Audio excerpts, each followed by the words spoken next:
যাদের আমার অর্থ নিয়ে দেখা করার কথা, আমি তাদের সাথে অর্থ নিয়েই দেখা করব। এবং যদি পাওয়ার নিয়ে কথা হয়, তাহলে পাওয়ার নিয়েও দেখা হবে। মিস করব না, কোনোভাবেই না।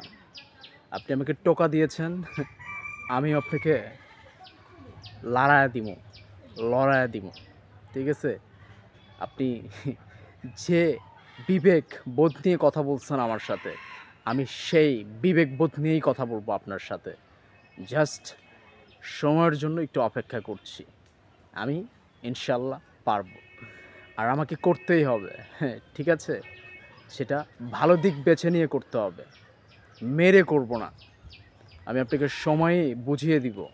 আপনি আমার সাথে যা করেছেন তার চাইতে দ্বিগুণ পরিমাণ ব্যাক করে দিব আপনাকে ইনশাআল্লাহ তাআলা।